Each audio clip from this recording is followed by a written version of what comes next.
Senhoras e senhores, sejam muito bem-vindos a mais um Skin the Game. Esse é o 6º episódio. Estamos aqui hoje com o Luiz Nunes, um grande amigo meu.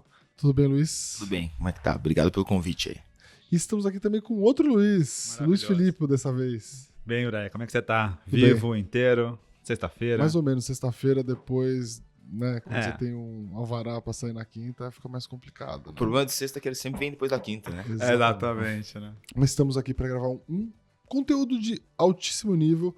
O Skin the Game é um programa que ele não fala sobre qualquer coisa. Exatamente. Fala sobre o quê? Convicções. A gente não vem aqui para falar sobre o que a gente acha, mas o que a gente acha, mas o que a gente investe. Também não chamamos gente que fala também essa opinião meio chufrinho, né? Tem que ser uma opinião, uma convicção decente ali. Fala até demais às vezes, né? É. Então estamos aqui com o meu amigo Luiz Nunes. Luiz, para quem não te conhece, se apresente para a galera, por favor. Opa. Bom dia, boa tarde, boa noite para hora que vocês estiverem vendo. Sou o Luiz Nunes, sou um dos fundadores, sócio e CEO da Forbes Capital, uma gestora de ações, uma abordagem top-down, a gente vai falar daqui a pouco sobre isso. Grande amigo de ambos, né? Então, um prazer estar aqui com vocês. Muito bom. Maravilhoso. Luiz, a gente começa sempre o programa explicando um pouquinho como que é o jeito de investir do nosso convidado. E a Forbes tem uma abordagem muito legal que é top-down, né? O que é top-down? Se você pudesse explicar para as pessoas assim de uma forma bem resumida, o que é uma abordagem de investimentos top-down? Legal. Abordagem de top-down é a outra abordagem de investimentos, né? Então, a gente 95% de quem investe em ações no Brasil investe da maneira bottom-up, que em português nada mais é que de baixo para cima. Então, as pessoas começam olhando ações, depois ver se faz sentido a ação no setor e, por fim, no cenário político macroeconômico. A gente faz exatamente o contrário. Não tem jeito melhor nem pior. Muitas vezes perguntam pra gente, por que vocês escolheram o top-down? Porque é o que a gente sabe fazer. A gente é melhor vendo de cima para baixo do que de baixo para cima, teoricamente. Então, a gente começa olhando o cenário político macroeconômico, e aí quais são os vetores disso que vão influenciar os setores da Bolsa, e por fim, quais são as melhores ações daquele setor. E a gente gosta de investir de maneira setorial, porque para pegar o vetor de força daquela tese, por exemplo, a gente acha que bancos vão se beneficiar por algum motivo macroeconômico, a gente prefere comprar uma carteira de bancos que escolher um deles só, porque a gente consegue sair do risco de M&A, sair um CEO, se estiver no setor de commodities, uma barragem de Brumadinho, então a gente tenta ficar fora dos riscos específicos da empresa e sim capturar qual que é a tese e o vetor daquele setor que vai ser investido. Legal. E é legal que na Forbes vocês acabam elegendo 3 setores vencedores e 2 que vão ser perdedores, né? Hoje, quais são os 3 vencedores e os 2 perdedores que vocês acham? Os nossos vencedores, o primeiro, assim, é a parte o grande grupo de commodities, né? Que dentro dele tem 3 subgrupos, isso é mais ou menos uns 50% da carteira hoje em dia, que aí tem mais ou menos uns 15% parte de energia, focado em petróleo, principalmente. Aí 15% mais ou menos de siderurgia.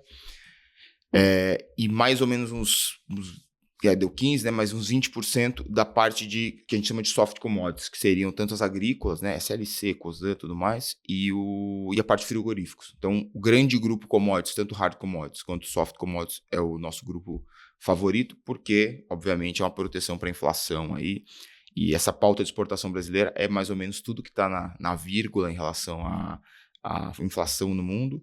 E a gente, assim, né, a gente tem muita comida. Comida aqui, eu fui jantar na casa do Breda esses dias atrás, ele deu um conceito que é incrível, né? Comida nada mais é que a materialização de sol, água e terra, né? Se você tem que ter sol, água e terra, você tem comida. E fora os Estados Unidos e Brasil, poucos países do mundo conseguem ter essa dinâmica, então a gente tem aí, né, principalmente na parte de soft commodities, uma força muito grande.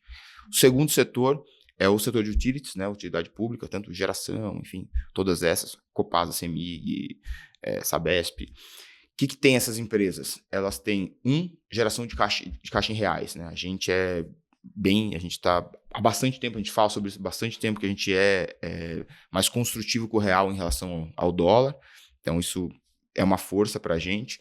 Mesmo depois dessa queda toda aí? Não começou, né? Acho que não começou ainda a queda. Então qual que é a tua visão sobre real, dólar? A gente não tem um preço, mas se eu não tivesse nenhuma posição, eu começaria a vender hoje. Tá? A gente está vendido desde lá de cima, mas se tivesse que abrir uma posição nova, eu continuaria vendido hoje. Continuaria vendido hoje. Assim, sem dúvida, sem dúvida nenhuma. E, inclusive, aí no play de utilities também tem... Em algum momento, a gente acha que a curva longa começa a baixar, já que subir juros é igual delação premiada, né? Quem delata primeiro leva mais prêmio, quem sobe juros primeiro leva mais investimentos. Então, a gente começou a subir juros primeiro, obviamente, na nossa opinião, a gente fala sobre isso no Twitter, baixou demais, né? Então teve que subir antes porque errou no para baixo, mas enfim, tá colhendo os benefícios. Hoje em dia a gente talvez seja das economias razoáveis. Os que dá para investir, a gente é o menos ferrado, o mais investível. Mas a comparação tá fogo hoje. Né? Porra, é Rússia, China, o Brasil tá ficando... Seria meio que eu sair com o Breia, né? Aí a competição fica difícil, né? Tipo, eu sou o segundo mais bonito daqui, mas tu tá tão longe, né? E aí eu fui pro Carnaval de Salvador com ele, é horroroso. Não, é ótimo e horroroso ao mesmo tempo. Cara, assim. nunca iria no Carnaval de Salvador com o Breia. Eu fico perto dele, todas as mulheres estão me olhando, só que não, né? Exatamente, mas ninguém... os caras estão... Não foi combinado isso aí, os caras estão puxando meu saco. E aí, mas enfim, aí então a gente tem o melhor juro real do mundo. Os Estados Unidos talvez tenha o pior juro real do mundo, né? Então fica ruim ir pra lá, na minha opinião. E a gente tem o kicker, né? Quando falando de utilities, tem o kicker de uma potencial privatização, que é o kicker eterno, né? Uma call eterna. Quem sabe o Tarcísio ganha em São Paulo aí, isso poderia trigar bastante. E por fim, um setor que a gente acha que é um pouquinho mais para frente, mas a gente já tem, que é o setor de varejo, né? No local, principalmente Centauro é uma opção, hipermarcas é mais na linha da venda de balcão, pessoas saindo de casa, tudo mais. Centauro tem um pouco com essa queda do dólar, fica muito mais fácil trazer Nike pra cá, cada vez o pessoal comprando mais tênis, sneakerheads aí tá cada vez mais na moda. O cara né? gosta de sneakers. Mas eu gosto bastante tempo. É igual jiu-jitsu, né? Agora tá ficando da moda. Virou moda, Então, esses são nossos 3 principais setores aí, isso aí compõe quase que 80%, 90% da carteira. Mas olhando entre os 3, assim. Commodities, varejo e utilities. Qual que você acha que é o mais promissor, assim, olhando pra frente? Porque commodities andou, né? Qual que você acha que é o mais promissor? A gente acha que os 3 são promissores em momentos diferentes. Então, acho que commodities tá do meio pro fim, né? Essa tese. A próxima seria utilities, inclusive tem a eleição e tudo mais. E depois iria o varejo com a queda de juros e tudo mais. Então, assim, acho que é um trenzinho, né? Que esses aí estão puxando. E aí, quais são as coisas que você não gosta? As coisas que a gente não gosta... A gente sempre tem na Forbes short e os nossos hedges para algum evento de cauda. E hoje, assim, isso acontece pouco, mas acontece, eles meio que se misturam, tá? Então, o que a gente não gosta? A gente não gosta de bolsa americana, a gente não gosta de dólar, consequentemente, a gente não gosta de bolsa americana, principalmente o que está muito esticado. Então, o nosso short, o setor, né, short, é setor, principalmente Nasdaq e relacionados. Então, a gente tem uma cesta de ações das empresas que estão operando aí 100 vezes receita, enfim, essas coisas absurdas. Acho que esse é o nosso principal. E também a parte de o que é mais esticado no Brasil, aqui as Localiza da vida, Hydrogazil, enfim, essas daí a gente tem o nosso setor de short, ele é um combinado de tudo que a gente acha que está operando, muito alavancado, tem múltiplos muito esticados, porque com alta de juros, que no Brasil vem, lá fora, sabe-se Deus quando vem, né? Apesar do juro longo já estar um pouco mais esticado, a gente pode falar sobre isso. Começa a faltar dinheiro, né? Porque quando tá tudo juro zero, você botar o dinheiro numa ação que não vai te pagar nada ou num bonde que não vai te pagar nada, você escolhe o que você acha mais bonito falar no bar, né? Muita gente que investe em startups e afim, o cara não quer nem saber qual que é o projeto, ele quer falar no bar pros amigos que tá inovando. Mas vale para ações também, né? Aquele seu amigo que vai lá, pô, eu ganhei uma grana com Vale hoje, mas o cara não pensa na carteira como um todo, né? Assim, não, e não é tão legal ganhar com Vale, né? Ele tem que ganhar com aquela ação, com aquela Tesla, microcap, né? Que ninguém Tesla, viu. que ninguém tem, enfim. Exatamente. Enfim, então esses são nossos setores principais, tanto o comprado, o vendido, ele é meio que um catado de tudo que a gente acha que está caro, com foco em tech nos Estados Unidos principalmente. Então isso aí é um mix do nosso short / nossa proteção. Tem uma coisa legal da Forbes que eu acho que algumas pessoas não entendem, que é a questão de exposição bruta, exposição líquida, né? Então, vocês estão comprados numa cesta de ações, né? Setores, ações, e vocês estão vendidos, né? E aí, significa que você está comprado R$100 em... 130 no nosso caso, né? Você está comprado 130 e vendido aí, 30. Vendido 30, então você tem uma exposição bruta e uma exposição líquida. Explica para o pessoal o que significa isso. Bacana. Então a gente tem 100 dinheiros, né, no nosso cofrinho chamado Forpus. A gente pega, né, em termos gerais, a gente vende 30 dinheiros em ações que a gente não gosta, que seriam essas que eu falei aqui dos múltiplos esticados, e pega 30 dinheiros a mais. Né? Você fica com 130 dinheiros. Aí você compra esses 130 dinheiros nessa cesta de ações que a gente tem. Então, se você fizer, né, a soma do jeito certo, né, que é 130 menos 30, você tem uma exposição líquida de 100%. Só que se você fizer a soma vetorial, né, a soma ali, que é 130 mais 30, que é quanto que você está comprado / vende, está exposto no mercado, é 160. Então, é uma carteira que a gente chama 130-30, que dá uma exposição net líquida de 100 e bruta de 160. Isso é um nome bonito para dizer que você tem 1,6 vezes de alavancagem. Então, a gente tá... Você tem 160 para perder, né? Grosso modo, ali você pode perder dos dois lados, né? Esse é o jeito que eu não gosto de falar. Eu gosto de falar o seguinte, cada R$1 que você põe na Forte, você está investindo R$1,6 no mercado. Exatamente. Então, dessa maneira, então, é um fundo que tem alavancagem, por isso que a gente tem a proteção, inclusive, né? Que para poder dormir, a gente tem que ter uma proteção boa, né? Que eu já citei, para você estar exposto 1,6 vezes. Inclusive, nesse carnaval previamente citado, que foi quando teve o coronavírus. A gente estava junto. A gente estava junto lá no Camarote Salvador, que foi quando começou a derreter tudo.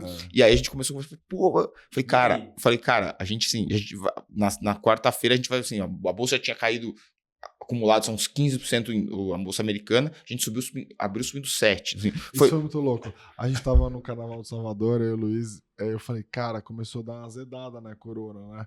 Eu falei, o que vocês estão achando lá e tal? Ele falou, a gente porrou de ganhar dinheiro, porque a gente tava comprado em proteção pra caceta. Não, foi assim, foi o seguinte, segunda-feira a gente foi pro camarote, os Estados Unidos estava aberto, a bolsa estava derretendo, caindo 8%, e eu já sabia que a gente ia abrir muito bem na quarta-feira, assim, foi um dos melhores dias, assim, eu tava me sentindo Superman. Vou curtir a picareta aqui sem... Tive que voltar embora antes, mas a segunda-feira foi especial. É que você pagava e já tava tudo incluso, mas senão esse dia ele ia fechar o camarote e ia pagar pra ele ia fazer bebida que pisca, assim Kit completo. Kit completo.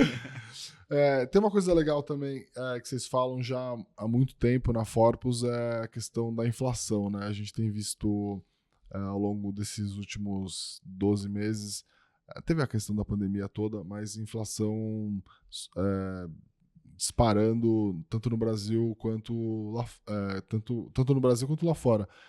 Como é que vocês estão vendo essa questão de inflação? Como é que vocês estão preparando a carteira, se protegendo para isso? É engraçado, né? Então, o Brecon conhece, o Lisão conhece, mas nem todo mundo sabe que a gestão é tocada pelo Francisco, né? Ele é o CIO da Forpus, é o cara mais inteligente que eu já fui na minha vida. E às vezes a gente tem uns papos que por exemplo, quando o Dória decretou o lockdown aqui em São Paulo, né? Foi mais ou menos dia 15 de março de 20. Foi o último café La Musique que a gente foi, inclusive, né? E aí eu cheguei, ele falou, cara, a inflação vai explodir. E hoje em dia, como eu tô com ele há anos e anos e anos, eu já não duvido muito. Só, ok, mas você consegue me guiar nesse pensamento? Eu falei, todo mundo vai ficar em casa, vai começar a consumir outras coisas, vai mandar embora o garçom, e na hora de contratar o cara vai ter que ser treinado, vai dar um rebote de inflação gigantesco. Ele tá falando isso aí há 2 anos. E está acontecendo exatamente isso, né? No Brasil, a gente começou a ter inflação. Hoje, né, saiu o IPCA já bem maior. Tudo pressionado, né? Também.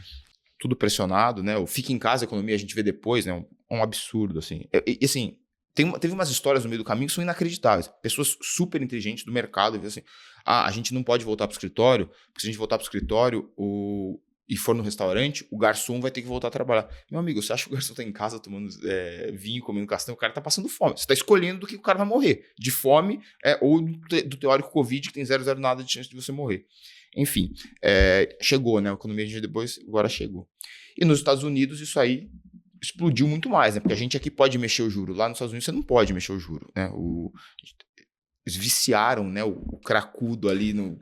Morfina de 15 anos com juros zero, a inflação era perto de zero, imprimindo dinheiro, e essa conta chegou. Então, teve o problema, obviamente, do Covid, quebra de produção, um pouquinho da guerra agora, que agora começa a bater, mas até então era um processo muito mais estrutural, e essa agenda ESG do jeito errado, né? Assim, eu gosto de pontuar muito, a gente é muito pró-ESG, mas o ESG é do jeito certo, né? Tem o S no meio do ESG, Então você não dá para você cortar toda a produção de minério de ferro, porque o aço vai explodir e o pessoal que tem menos recurso, o cara vai sofrer mais, ele não tem direito para comprar uma casa. Energia, corta toda a energia termoelétrica, qualquer energia que é um pouco mais suja. Sobe 30% de energia, a camada mais baixa vai ter que desligar a geladeira. O cara que decide isso, que fica lacrando na rede social, né, green qualquer coisa, esse cara nem sabe quanto ele paga de energia. Tá? Então, assim, é um absurdo. Obviamente, tem que limpar a energia, toda a produção, para o mundo existir para os nossos potenciais filhos. É uma discussão muito mais aprofundada do que as pessoas tendem a levar a crer, né? Acho que a Atmos até fez uma carta recente nisso, né? Explicando um pouco isso, assim, que é um tema muito mais complexo, mas criou uma notoriedade em cima de 3 letras, né? E aí isso virou um hype, né? Na verdade, é uma discussão bem profunda, né? Em relação à transição energética, em relação a como é que você faz esse processo, né? Exatamente por isso que a agenda progressista, né? Apesar de ser muito... Tem que existir, né? A agenda progressista ela é tão popular na molecada porque propõe soluções super simples para problemas super complexos, quais as soluções não funcionam. A molecada adora lacrar na rede social, aí eu tô usando uma bolsinha aqui que é reciclável, mas não é assim que faz. Mas enfim, né? Voltando para a vaca fria aqui, inclusive não pode mais criar vaca porque ela peida e estraga a camada de ozônio e tudo mais, né? Enfim. Acabou o dia de barbacoa, então. Exatamente. Os caras querem que acabe. Mas, enfim, a China quer que você pare de comer carne para ele continuar comendo, né? Essa é a ideia. E, enfim, aí os Estados Unidos, hoje em dia, né, com a dívida gigantesca, né? Se você tem uma dívida de R$1.000 ou R$1 trilhão, o juro é zero, a sua dívida é zero. Começa a aumentar os juros, começa a custar muito caro, né? Então, hoje em dia, todas as contas americanas estão destruídas, dizimadas, você não consegue subir juros. O CPI, né, que é o IPCA deles, já está perto de 10%, o juro real dele é negativo em quase 10%.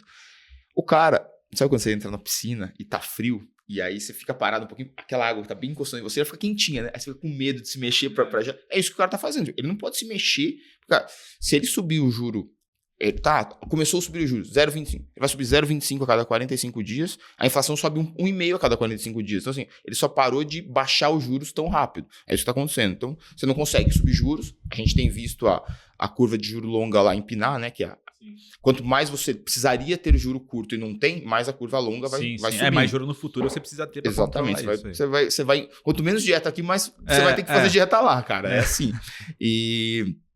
Então, assim, a gente começa a ver o sofrimento dessas empresas que têm um fluxo de caixa mais descontado e tudo mais.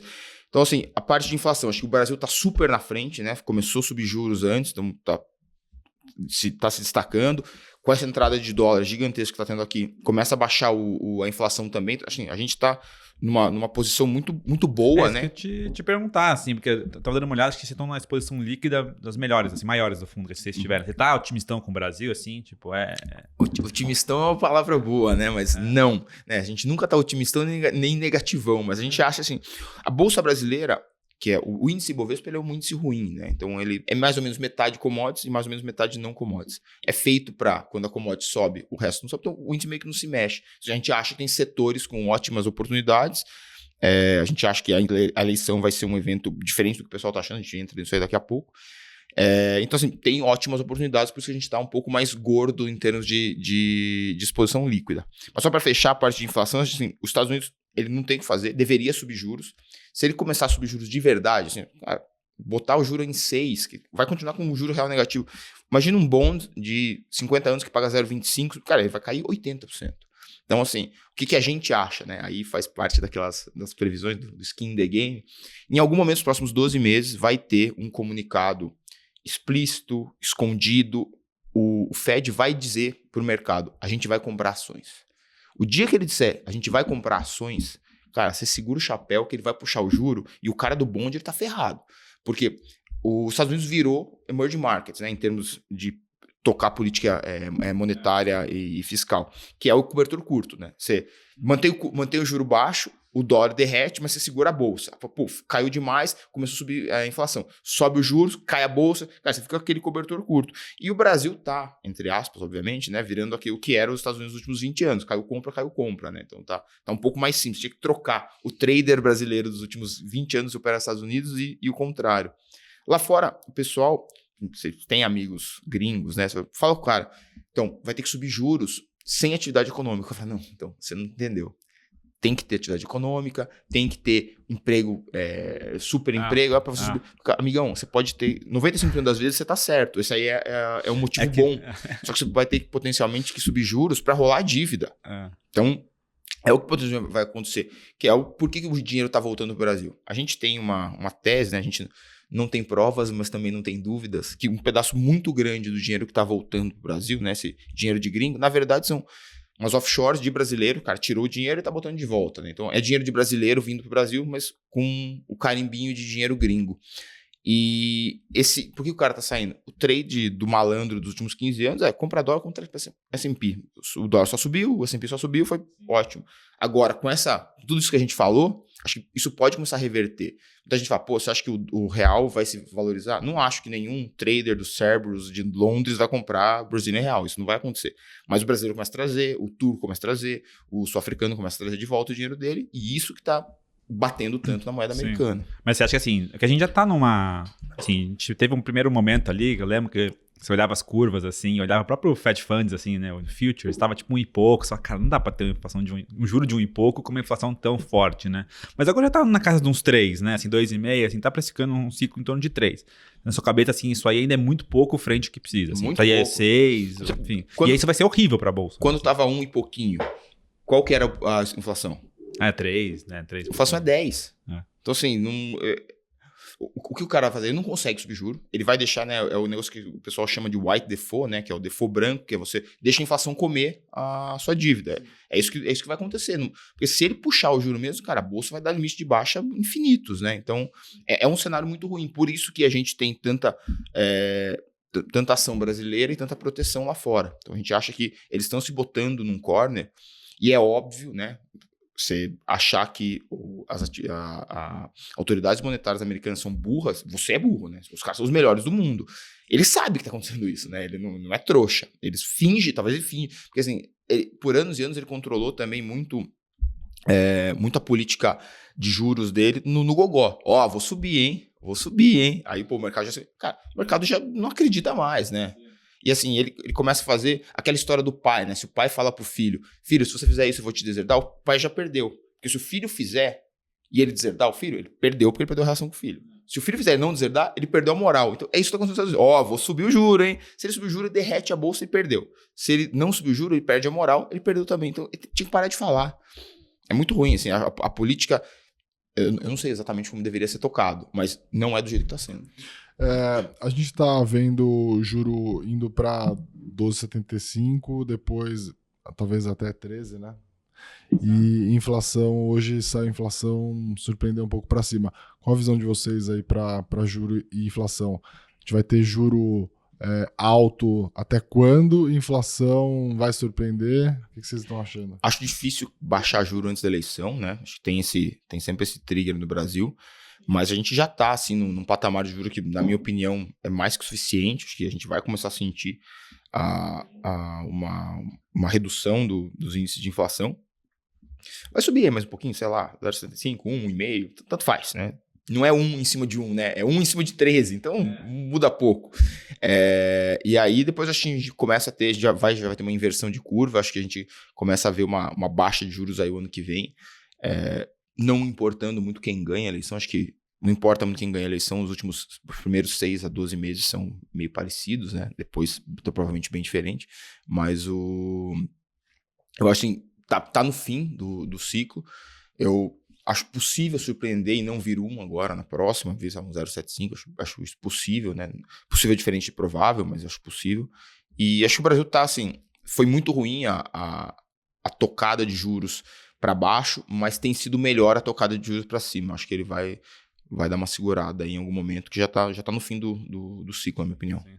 Mas, Fala, Luiz. Não, eu ia perguntar assim, nesse sentido, assim, porque é muito curioso, né? Assim, o pessoal vai muito para renda fixa agora com juro alto, né? Assim, e tipicamente num ambiente de inflação mais alta, a bolsa que tende, né? Você pensar no ponto né? Assim, daqui para frente, é melhor estar no CDI ou estar em bolsa, né? Você deveria estar em bolsa, né? Você deveria estar em ambos, né? Não, assim, deveria estar aqui na Nord com uma alocação diversificada. Mas R$1 a mais, né? Você vai botar R$1 a mais mais hoje, né? Você já tem alocação, vou ter R$1 a mais. Vou ter R$1 a mais em bolsa, né? Porque assim, a tendência daqui pra frente não é o juro ir pra 20, é o juro ir pra baixo, né? Mas o ser humano, Né? ele acha que, ele tende a achar que o movimento tá acontecendo, vai acontecer pra sempre. Exatamente. Por exemplo, ele perpetua, né? Você tá a 30 graus, né? Aí começa a esfriar, o cara acha que você vai voltar para a era glacial, né? Então, calma, né? Assim, agora não é exatamente a hora de você entrar, na minha opinião, em renda fixa. Deveria ser a hora de você estar entrando na bolsa, que não é o que está acontecendo. A gente está vendo aí um movimento migratório aí, parece um movimento migratório de pé trocado. A gente tava falando com o João outro dia, né? Que o pessoal tava vendendo renda fixa como safe haven. Se você tá pessimista com o Brasil, compra juro longo e garante um pré, né? E garante um juro. Só que... E não marca mercado, né? Se as pessoas esquecem que se você tá comprado numa renda fixa de 5 anos e o mercado andar pro lado errado, isso na marcação do mercado você vai tomar um pau maior do que a bolsa, né? Então, assim, você tá otimista, você compra a bolsa. Você tá mais ou menos otimista, você pode comprar pré-fixado. Agora você tá pessimista, põe no pós-fixado e beleza, né? Se você acha que o mundo vai acabar, cara, assim, qualquer... Você acha que o mundo vai acabar, gasta. Gasta, assim. Exatamente. É uma boa. Mas você acha que vai ter uma inflação muito alta, você vai caminhar para a Argentina, né? Cara, a pior coisa que você pode fazer é tá num pré, né? Porque a inflação vai comer tudo o que você tem de retorno, né? Então, assim, ou você tá otimista, puta, o juro real não vai ser 6, vai ser 4, sei lá. Cara, você tem que estar em bolsa. Né? Porque a bolsa, no final das contas, o pessoal tem dificuldade, às vezes, de entender que a bolsa é um juro longo alavancado, né? O pessoal, na verdade, tem dificuldade de esperar, né? Acontece com a gente tem um fundo de previdência. Cara, eu vejo, assim, o pessoal liga lá e fala, pô, mas tô desesperado, faz 2 meses que o fundo não bate o Ibovespa. Mas não é para 30 anos, a gente não conversou isso antes. Mas não esperava que ficasse tanto tempo apoiando. Como assim, 2 meses, cara? Assim, se você espera que dê certo, vai ter infinitos 2 meses que a gente não vai bater a bolsa. Exatamente. Então, eu tava até escrevi um texto ontem sobre isso com multimercados, né? Eu vi ano passado o pessoal resgatar de tudo que dava, né? Tudo e pensar, não, porque o multimercado não vai ganhar dinheiro, que o juro vai subir, que o fundo de crédito vai ser melhor, que não sei o que lá. E aí você vai ver esse último tri, né? Foi um dos trimestres que o multimercado mais ganhou dinheiro na história, né? Assim. Então o pessoal fica tentando acertar o time, achando que tem uma antevisão, né? Não, eu sei para onde que vão as coisas, eu sei qual que vai ser a classe de ativo que mais vai dar dinheiro. E fica migrando o portfólio. Fundo, então, né? Pois é, assim, fala, cara, mas não dá para saber. Mas assim, esse é o maior defeito. Assim, o ser humano não foi feito para ganhar dinheiro. Ele tem vieses muito fortes, muito grande. Mais de 30 vieses que atrapalham. Então, a parte mais importante de você gerir uma carteira é se proteger de não fazer besteira. Muito mais do que você tentar acertar, porque, assim, eu converso com gestores que estão fazendo isso há muito tempo. A primeira coisa que ele fala é assim, cara, eu não tento ser gênio. Eu só tento não errar. Se eu não errar e não errar feio, a minha carteira, se eu só fizer direitinho, ela vai performar bem ao longo do tempo, né? Um dos grandes problemas é uma frase sua, que eu roubei ela e eu uso ela já há uns anos, que é o ser humano, ele gosta, né? Acho que eu dei uma adaptadinha, mas é sua frase, eu até atribuo o crédito, né? O ser humano, ele queria que o investimento fosse assim, aquele momento no cassino que ele roda e ficou rico. Mas não é muito mais parecido com você ver um jardim crescer, cara, assim. Se você olhar todo dia, não acontece nada, mas se você olhar uma vez a cada um tempo, você começa a ver a planta crescer. Exatamente. O Buffett fala isso, né? Não sei se essa história é verdade, mas o Buffett fala que o Bezos perguntou uma vez, né? Ninguém quer ficar rico devagar, né? Por que ninguém faz o que você faz, né? Bom, Warren, você tá fazendo isso há 60 anos, você é o cara mais de sucesso da história. E parece fácil, né? De investimentos. Já explicou o seu processo. Por que ninguém copia o que você faz, né? Ele fala assim, simplesmente porque ninguém quer ficar rico devagar. As pessoas querem ficar rico rápido, né? E tem essa ânsia de tentar acertar o melhor momento, de escolher a melhor classe de ativo. Eu digo até mais, né? Assim,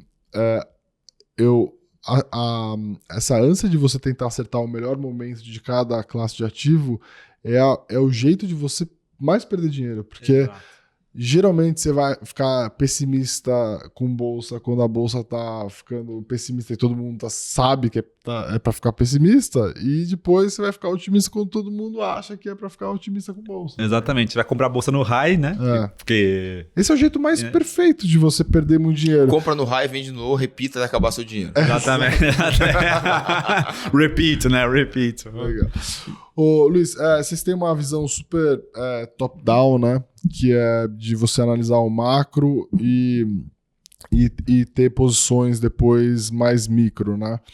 Qual que é a visão de vocês hoje com eleições muito próximas, né? Como é que vocês estão preparando a carteira? Como é que vocês estão se protegendo? A primeira parte da eleição que a gente acha importante tá ficando provado que aquela brincadeira de criança que eles estavam brincando aqui de terceira via realmente era uma brincadeira de criança e nunca existiu, né? Como a gente disse 1000 vezes. Sabe? Cara, chicken or pasta.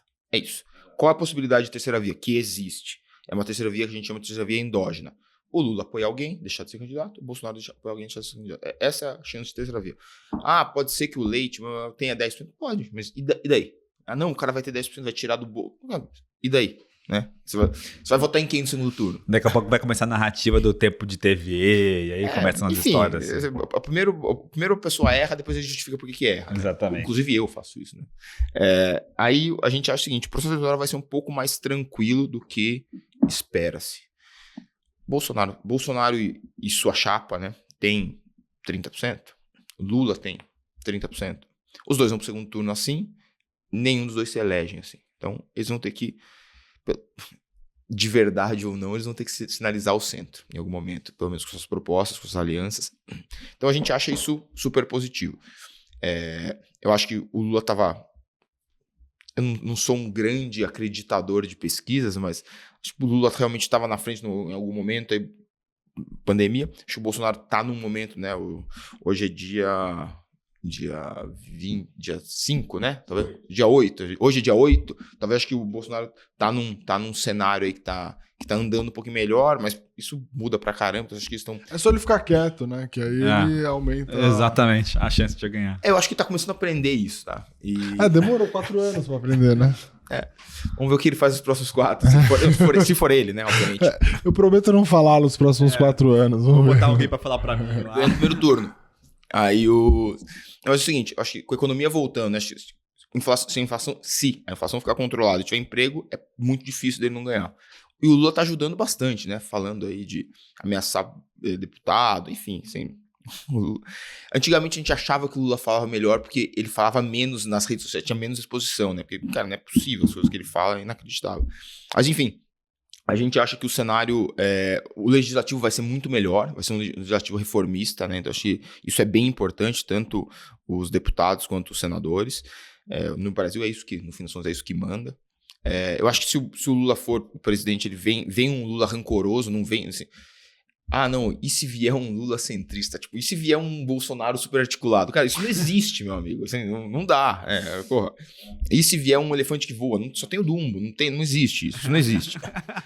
Se fosse mais bonito e não tão feio. Pô. Não, vou chamar o Luiz, mas e se o Luiz vier bonitão? Não vai, meu bonitão é esse. Tem essa lá. É isso. E aí Então, acho que vem um Lula rancoroso, que isso é muito ruim. Foro de São Paulo e tudo mais, eu acho que é péssimo pro Brasil. Mas eu acho pouco provável ele voltar, ele ganhar, assim. Acho que uma chapa Haddad seria muito mais forte, por exemplo, porque, cara, se olhar ali, o Lula, se ele ganhar, ele vai falar no grupo de WhatsApp dele assim, pessoal, o que mais eu preciso fazer pra não votarem em mim, né? O cara, assim, ele roubou tudo que era possível, imaginável, e tá tudo bem. Eu também não sou eu adoraria uma terceira via, tá? Eu adoraria que nenhum desses dois ganhasse, mas, cara, eu tendo a viver no mundo real, no mundo que existe, né? O mundo que existe é esses dois. Entre um e outro você vai ter que escolher, vai ter que acabar escolhendo. Eu adoraria que surgissem essas terceiras vias endógenas aí, não fosse nenhum dos dois. Se não fosse nenhum dos dois, acho que a bolsa já andaria pra caramba, assim, né? Sim. Imagina que se o Bolsonaro, pô, não vou ser eu, você, sei lá, Tarcísio, e o Lula fala, pô, não vou ser eu, vou ser o Haddad. Cara, o Haddad com Leite com Moro, qualquer um desses daí, o Moro não andaria com o Lula. Apesar que hoje em dia também já não duvido mais nada. Pô, acho que a bolsa já andaria muito, que seriam melhores, seriam opções muito melhores esses daí. Então, a gente acha que vai ser um processo eleitoral um pouco mais tranquilo, porque os dois vão ter que vir ao centro, e não vai ser aquela guerra que foi, então a gente está super construtivo aí para para Brasil em relação à eleição. Super consultivo é demais, né? Super consultivo para a eleição brasileira, dado os padrões das eleições brasileiras. Fala aí. Não, e aproveitar que assim, se a eleição não te assusta, né? O que te assusta hoje? Quando você acorda de manhã, você fala assim, se isso aqui acontecer, eu acho que vai ser Isso reflete no fundo, né? Porque triste. vocês compram produção. E como é que você tá... Qual que é o teu seguro hoje? Que você tá comprando? Qual o seguro que você tá comprado hoje? Qual que é o medo e qual que é o seguro? A gente tá com... Hoje em dia, né, a gente tem muita commodities, 50% do fundo é commodities, né? Como é que... E a gente sempre... O pessoal muito fala assim, né? Você vê a geração nova é engraçada. Luiz, como é que faz proteção? Pô, fazer proteção, mas você olha a sua carteira e vê como é que eu protejo. Mas tem um livro? Pô, tem uma... Tudo, né? São todos conhecidos. Puta, mas tem um capítulo? Tem um tweet? Já sei. Ninguém quer saber muita coisa. Como é que você monta a proteção? Você vê a sua carteira e fala, pô, o que pode dar errado aqui? Como é que commodity pode se dar muito, muito mal?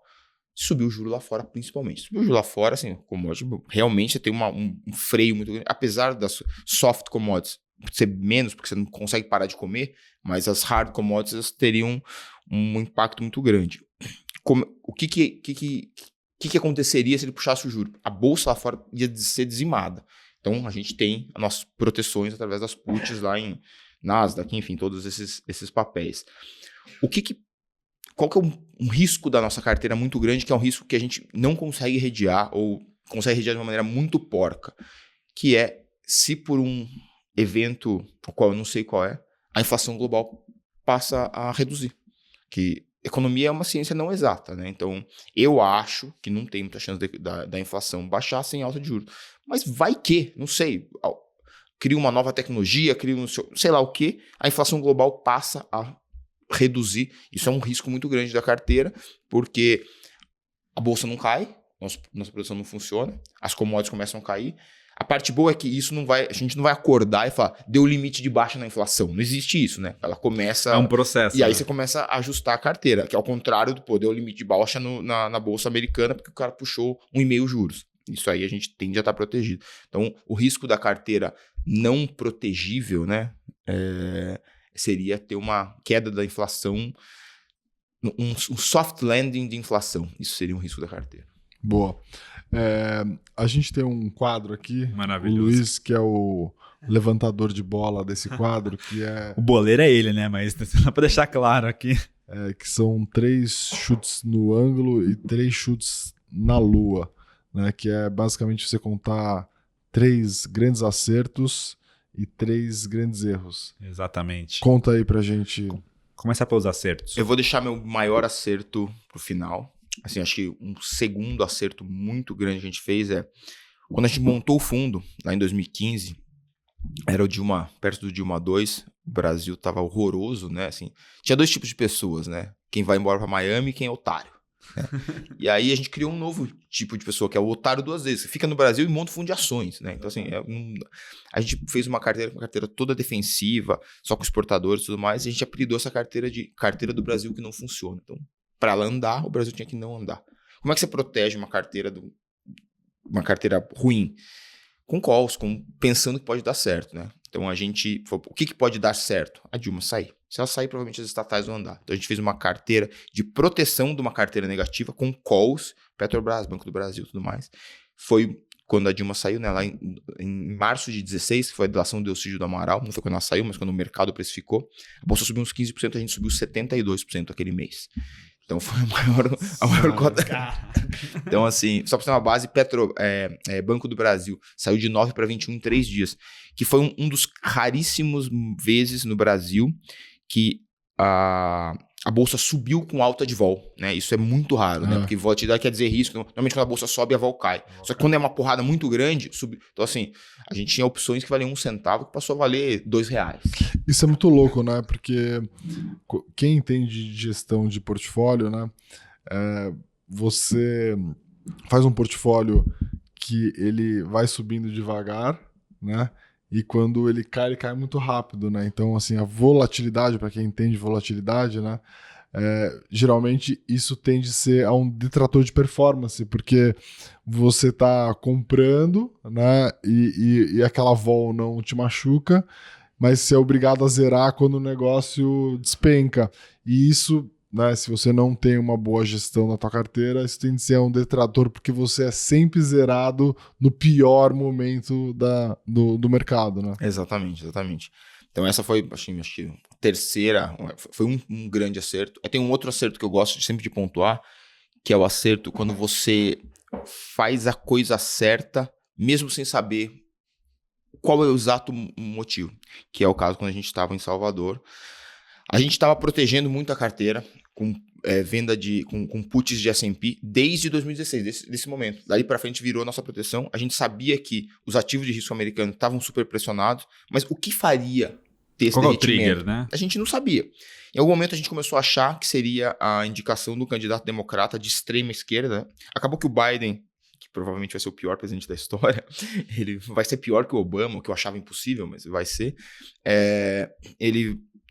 A gente tava com medo de ser, sabe, Elizabeth Warren, o Bernie Sanders, que são, assim, candidatos de extrema esquerda, né? O Biden, na teoria, ele é mais ou menos um PSDB, assim, um centro-esquerda. Virou... Ele é o FHC de lá. FHC. Só que é o FHC de agora, não é o FHC. Isso. Não é o FHC raiz. É o FHC velhinho, né? Social-democrata mesmo. E aí então a gente tava com esse medo. E aí veio aí o coronavírus e tudo mais, né? Logo depois, teve até o petróleo negativo. Então, assim, a gente tinha certeza aonde estava a fraqueza do mercado. Tinha certeza, não, tinha uma convicção alta, que era nos ativos de risco americano. Então, a gente veio protegendo isso e não sabia qual era o trigger. Então, ter a proteção sem saber o trigger também é uma característica bem importante. E aí, tanto que derreteu tudo, a bolsa aqui chegou a estar caindo, acho que 60%, 55%, e a gente estava subindo 1 ou 2%, assim, então a gente estava foi uma ótima performance, foi um acerto gigantesco. E o terceiro acerto, eu acho que é um pouco mais pessoal meu, que eu fiz gestão a vida toda, né? Eu sempre fui, cara, eu comecei em 99, sentei na primeira vez na mesa de operações, com 18 anos, na mesa do Citibank. Vou falar uma coisa, o mercado financeiro, os caras que começaram em 99 estão todo cagado, fudido. O Luizão tá bem, velho. Os caras que começaram nos 2000 aí, os caras estão destruídos. Parece exatamente. Que nem o pessoal fala que assim, rodou muito... Pneu furado, né? Pneu murcho e pouco óleo. Exatamente. O Luizão tá bem, começou em 99, tá assim. Bem. É o jiu-jitsu, cara. O jiu-jitsu ajuda você a... Vitaliza, né? Não, você ficar confortável no desconforto, né? Arte suave. Machuca a orelha, né? Mas o resto funciona. Mas enfim, eu vim fazendo gestão e aí quando eu tava na Claritas, um pedacinho da minha carteira eu fazia gestão de wealth management lá e um pedacinho da nossa carteira a gente alocava em outros fundos. E lá eu conheci o Francisco e o Michel, né? Que são um time de gestão, um time focado em gestão hoje em dia na Forbes. E eu claramente percebi um negócio que é difícil de perceber, né? Que é, esses caras são melhores que eu. Esses caras fazem uma gestão melhor que eu. E aí a vida passou tudo mais e a gente um dia foi tomar um chopp, né? Eu tinha saído da Claritas, eles tinham saído da Nest, né? O Francisco é o fundador da Nest, inclusive. Inclusive ele geriu o Nest Ações FIA, que é o pai da Forbes, de 7 a 13. A bolsa nesse período deu 10%, os caras deram 310%. E aí tava, e aí eles não precisam abrir um fundo, o que eles vão fazer? Cara, ainda não sei, tá? Ele, eu e o Michel vai abrir e tudo mais, e a gente tá procurando uma pessoa para fazer, para ser o CEO, para cuidar da empresa, pra ajudar uma parte de cenário também, mas muito mais. Eu falei, cara, você quer um cara que para não ser gestor? Eu tenho interesse. Ele falou, mas você jura que você não vai querer tocar a gestão? Eu falei, você jura que você não vai fazer eu tocar a gestão? Porque pra mim foi ótimo. Eu reconheci que aqueles caras eram melhores que eu. Então, assim, foi muito bom, foi um acerto meu muito grande, que, assim, é o trabalho da minha vida, é o lugar que eu vou ficar para sempre. As pessoas são incríveis, a gente tá montando, né? Eu ainda chamo de startup, a gente começou em 2015, então 7 anos ainda tá engatinhando ainda, mas esse foi um grande acerto, foi me ligar com pessoas super do bem, super honestas, confiáveis. Assim, a gente tá montando um time com os analistas lá, a gente tem analistas incríveis, acabamos de trazer mais um, e me custou engolir o meu ego, né? E falar assim, aqui não dá para eu ser o gestor principal dessa casa, mas, o resto vale tanto a pena. Então, assim, isso é um relato de um acerto meu que fica como dica também, assim. Sim. Não, tem um negócio que as pessoas que querem trabalhar no mercado financeiro, né, acham que em algum momento você vai ter um insight, uma ideia genial. Uma brilhante ali. E que você vai isso vai mudar a sua vida. O mercado financeiro é exatamente ao contrário. É você saber o que você não faz bem, você se concentrar só naquilo que você faz bem e fazer com consistência, disciplina. O trabalho duro paga muito mais, recompensa muito mais do que ser um cara brilhante. O cara que tenta ser brilhante no mercado financeiro, eu já conheço vários caras. Assim, é verdade, tem muito cara brilhante, isso é verdade. Mas são raros, são exceções. O mercado financeiro premia os caras que são disciplinados e trabalham duro. Esquece essa história de querer... Assim, e é uma máquina de moer ego, né? Assim, com certeza. E as pessoas no meio do caminho. Por isso, assim, eu vejo um cara... Pô, o Chico, meu sócio, que é o cara mais genial que eu conheci. O cara foi do Garantia, o cara montou uma gestora, montou outra agora, tudo mais. Cara, esse cara tá no mercado financeiro há mais de 30 anos. Um cara que sobreviveu ao mercado financeiro há 30 anos, esse cara é diferente. Ponto. Assim, você... Olha ele, assim, a quantidade de gente, não, eu não quis, eu não... Cara, assim, por qualquer motivo, você foi tirado do mercado financeiro. Isso acontece muito.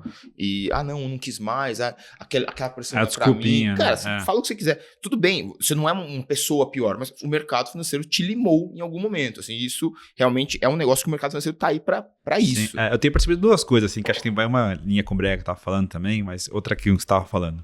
Que, assim, muito mais importante, né, pra quem tá começando ou pra quem tá fazendo, é você se ligar com gente boa, né? Porque isso puxa muita barra, né? Você vai e fala, puta, esses caras são muito melhor do que eu, cara. Então, assim, tem duas escolhas, né? Ou ir embora, ou falar, cara, preciso aumentar a barra aqui, porque senão eu vou ser limado Muita aqui, gente né? escolhe ir embora, infelizmente. Assim, mas assim, cara, é muito bom, né? Então, assim, acho que é uma ideia assim, meio first who then what, né? Assim, é melhor você ver quem que é, né, o time, quem que é as pessoas, do que o que vai ser feito, né? Porque um time de gente boa vai fazer alguma coisa muito sensacional, né? E tem outra coisa que é muito curiosa, que eu vejo a tentação, inclusive com gestores profissionais, assim, que é isso que o Breia falou, assim, se manter aquilo que você faz bem. Né, que é uma dificuldade, né? Assim, existe uma dificuldade em você se manter no seu processo de investimento, né? Não fugir, não olhar para o amiguinho, não olhar para o que o amiguinho está fazendo, né? Isso é uma tentação muito grande também. Sem né? dúvida. E a gente passou muito por isso, porque o Breck, meu amigo, ele viu, assim, cara, a gente montou a gestora com 1,2 milhões de reais. Dia 15 de março de 15 começou a gestora. Logo a gente foi para 8 milhões e assim ficou.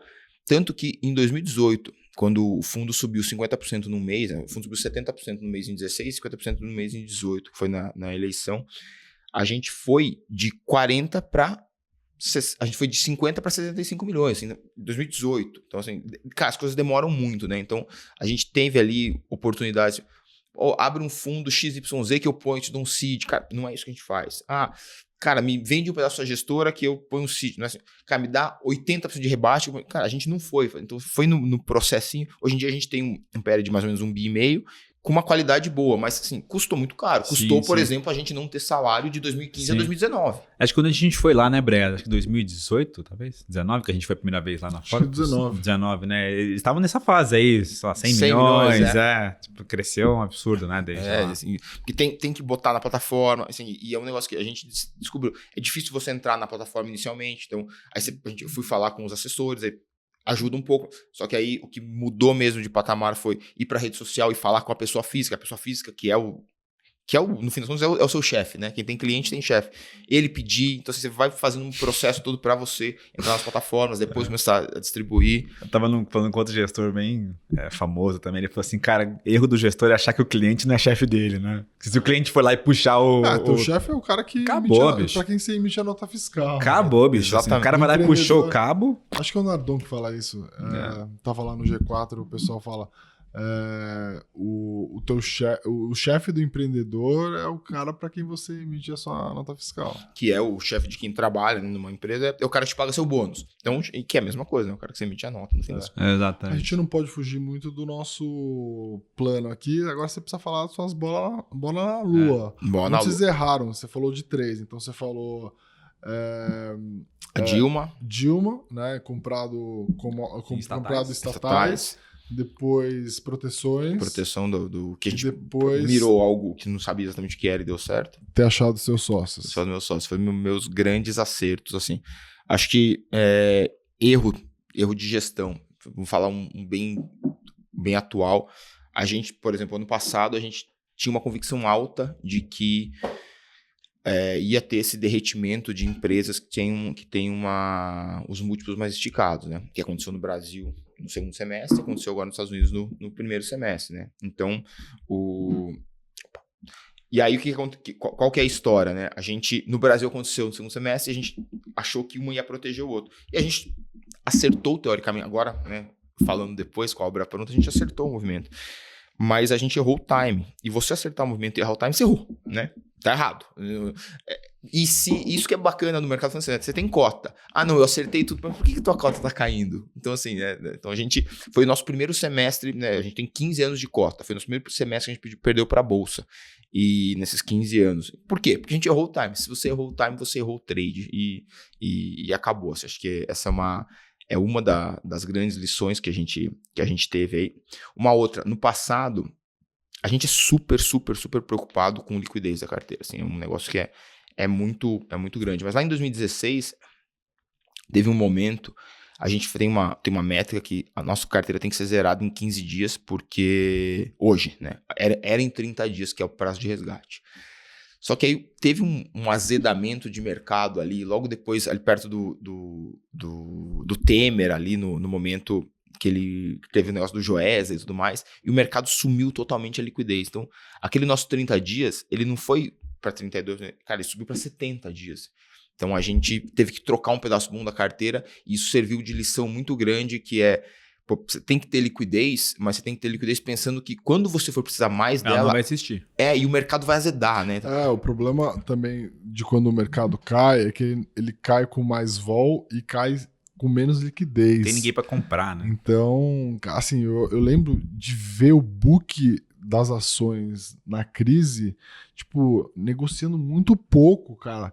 Então, assim, é muito arriscado hoje você pensar, eu tenho uma carteira, né, que em tese eu consigo zerar em 15 dias ou 30 dias. Se você não botar uma margem razoável, porque quando vem um estresse violento, a vol aumenta, a liquidez seca e é assim, se você tiver resgate, cara... Bicho, já era. E aí, por fim, né, vou fazer igual no anterior, falar um erro pessoal meu, que também fica como dica aí. Principalmente para essa geração mais nova. Acho que a geração mais nova é mais imediatista ainda. Esse negócio de apertou aqui o iFood, chegou a comida em casa. Clique, né? A gente tinha que ir lá no carrinho do cachorro-quente e esperar pelo menos o cachorro-quente. Né?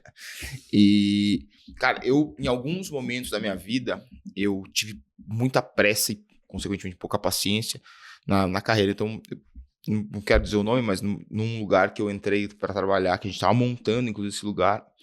Fiquei ali 3, 4 anos, e eu não tive a paciência, achei que as coisas tinham que acontecer antes e tudo mais, e assim, o negócio explodiu, e as pessoas que trabalhavam comigo ganharam muito mais dinheiro por um período muito grande, se realizaram profissionalmente. Então, assim, eu fiz isso mais de uma vez, tá? Eu acho que eu tive pouca resiliência quando eu era bem jovem no começo da carreira, e obviamente isso virou totalmente o contrário agora, né, que serviu de lição.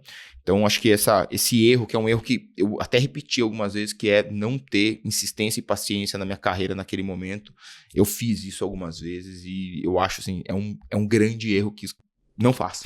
E qual foi a atitude que deu mais resiliência para você mudar, então, o mindset? Eu acho que, assim, eu tenho uma história de vida um pouquinho diferente da média da Faria Lima, então eu vim de uma família de imigrantes, então, assim, eu sou um dos poucos que eu conheço que estudou em escola estadual, eu sou um dos poucos que, enfim, que tem uma história de vida um pouquinho diferente, que isso já te dá uma resiliência. Eu saí de casa com 16 anos, vim morar em São Paulo.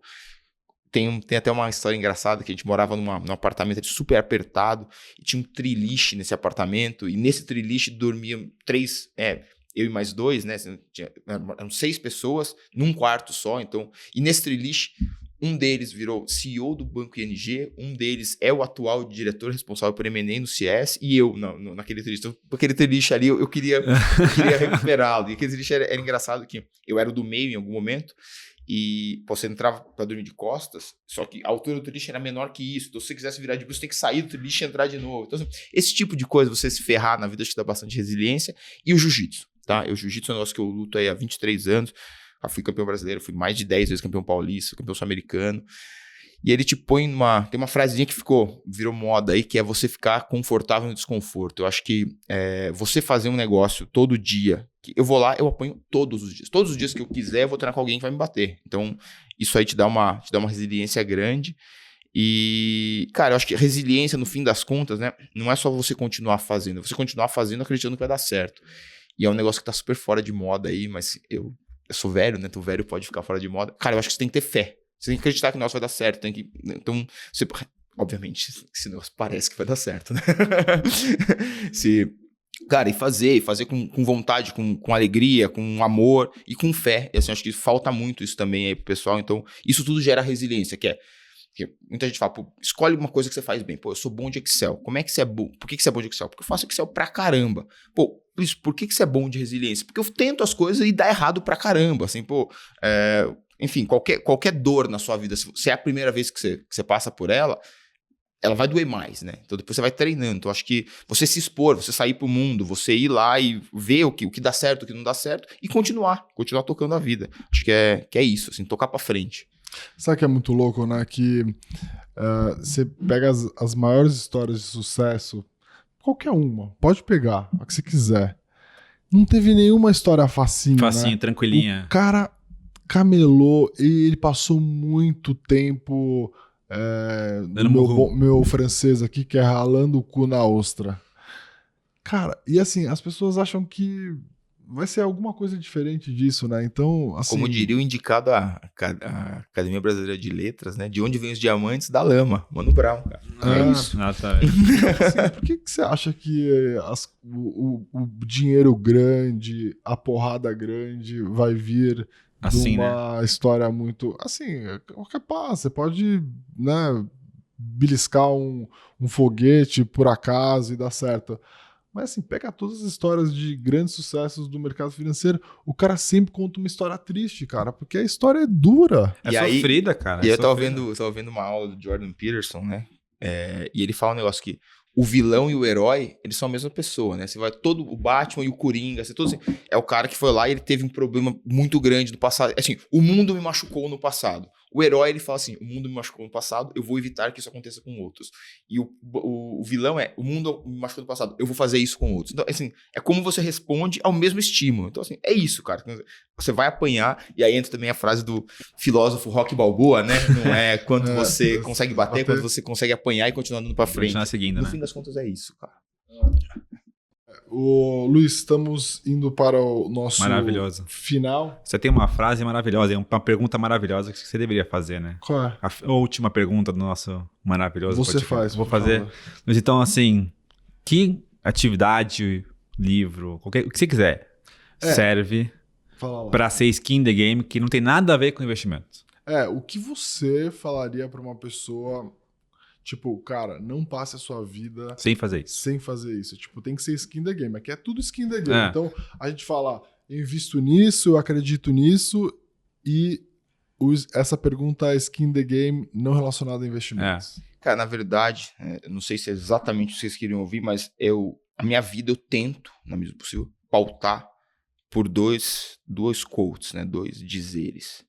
O primeiro deles, eu vou falar em inglês, a gente fala, it's not the size of the dog in a fight, it's the size of the fight in a dog. Não importa o tamanho do cachorro, importa o tamanho de quanta vontade, quanta briga tem dentro desse cachorro. Então, assim, é muito mais quanto você quer.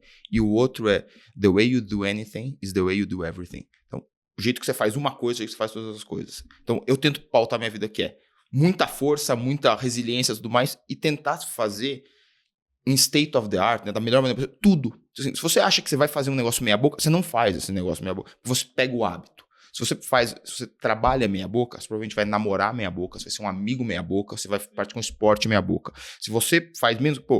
eu tento lutar jiu-jitsu, cara. Eu tentei ser campeão mundial faixa preta. Não deu, mas eu treinei ao máximo. Tanto que eu sou muito amigo de todos os melhores lutadores de jiu-jitsu do mundo, que eu treinei com eles. Eu tentei andar no caminho deles. Eu, sou amigo de vocês, somos os melhores do que vocês fazem. Então, assim, você tenta ser o melhor em tudo que você faz, porque do jeito que você faz uma coisa, do jeito que você faz qualquer coisa, é do jeito que você faz todas as coisas. Então, eu acho isso a coisa mais importante de tudo. Molecada que tá começando, para de fazer as coisas meia boca. Você vicia em fazer as coisas meia boca. Você vai fazer tudo meia boca. E isso não vai te levar em caminho nenhum. Eu lembro que a minha avó, ela ficava alucinada de você deixar a roupa dobrada, tipo, jogada. Meia boca. A cama mal desarrumada. feita. Eu falei, vó, mas é só a cama mal feita e só a avó. Mas ela falava assim, se você deixa a tua cama mal feita e deixar a roupa não dobrada, como é que você vai fazer o resto dele? Exato. Pô, eu achei que você ia falar que era ir na micareta com breia, nadar Cara, com isso é tubarão. frustrante, Eu achei que ia isso é ser bom alguma pro coisa ego. assim. Isso é bom pro ego. Eu tava cara, esperando esse momento tão assim. Isso é bom pro ego. Você vai lá e apanha. É igual jiu-jitsu. E em qualquer festa, o bré é igual. Putz, meu, não dá. Cara, passou voando, hein? Passou voando. Maravilhoso. Foi muito legal. Pô, a gente... É sempre muito divertido. Parece cara. que a gente vem aqui trabalhar, mas a gente vem se divertir. A gente dá né? risada, não se E divertir. trazer os amigos aqui pra gente falar sobre coisa boa. Espero muito que todos vocês tenham gostado da nossa conversa. Pô, falamos aqui sobre setores que a Forpus acha que são os grandes setores vencedores, como montar uma carteira top-down, muita gente não sabe como fazer isso, como construir uma carteira com proteções. E queria deixar os últimos momentos aí para você falar sobre a Forpus, deixar as redes sociais para quem quiser seguir. Você é um cara super ativo nas redes sociais e eu acho isso muito legal. Dá para dizer que você foi um dos grandes caras que mudaram como a Faria Lima foi para não Faria Lima, né? As informações, insights do dia a dia de uma casa de gestão começou a chegar para a pessoa física e isso tem várias externalidades positivas. As pessoas ficam mais interessadas, entendem melhor o que você faz e, pô, fala aí pro pessoal que quer continuar te seguindo, fala da Forpus, enfim. Pô, primeiramente, obrigado pelo convite. É um prazer falar com vocês aqui. Pô, foi bacana mesmo. A gente pode fazer isso aqui da próxima vez na quinta-noite com cerveja. Exatamente. Nossa, ia ser maravilhoso. Boa ideia. A Forpus é uma gestora de ações. A gente tem uma caixinha ações, uma caixinha previdência e uma caixinha multi-estratégia, que inclusive tem um pouquinho de cripto ali também, quem quiser se informar. A gente está em praticamente todas as plataformas hoje em dia. As minhas redes sociais é L de Luiz, L Nunes JR, então tanto Instagram quanto Twitter. Eu uso mais Twitter, mas tem um pouquinho no Instagram também. O que eu gosto de falar das minhas redes sociais, a minha rede social, ela não é uma projeção espelho, da né? ordem dos gestores e CEOs. Não, aquele ali é o Luiz, ali é o coração do Luiz que fala aquilo ali. Então, assim, eu falo de coisa pessoal, eu falo de mercado, eu falo besteira, eu falo de política. Então, quem lê aquilo ali conhece o Luiz de verdade, meu. Ali não é um personagem. Então, eu acho que é por isso que acaba gerando engajamento. E uma coisa que é legal, isso aí gera, assim, a gente tem muito pouco resgate, assim, historicamente, porque ninguém investe na Forpus. Aquele fundo que me manda... Não, normalmente quem investe na Forpus, né? Eu tenho quase 50 mil seguidores e a gente tem quase 50 mil cotistas. Então é mais ou menos que... Acho que é mais ou menos que o mesmo público. Então a pessoa sabe com quem ele está investindo, sabe o que a pessoa está pensando. Então a Forpus gera muito pouca surpresa. Eu acho isso é bem bom. E é isso. Então vamos continuar aí. A gente tem mais uns... Eu tenho 40 anos, quem sabe a gente vai trabalhar mais uns 40 anos. Maravilhoso. Tá bem pra 40 anos. Tá bem, né? Até que tá, assim, né? Porque Quero ver você chegar a 40 anos nesse... Ele tá assim, nesse shape, nesse shape. É o jiu-jitsu, eu vou começar a fazer jiu-jitsu. A gente ainda vai fazer um outro programa depois pra falar sobre criptos e outras coisas que a Forpus também faz, mas então, o pessoal que gostou aí da nossa conversa, siga a gente nas redes sociais, compartilhe esse conteúdo. Espero que vocês tenham gostado e comentem aqui depois quem que vocês gostariam que a gente trouxesse de novo para falar aqui. De novo não, né? Novo pra gente falar aqui também. Beleza, pessoal? Obrigado e até a próxima. Valeu.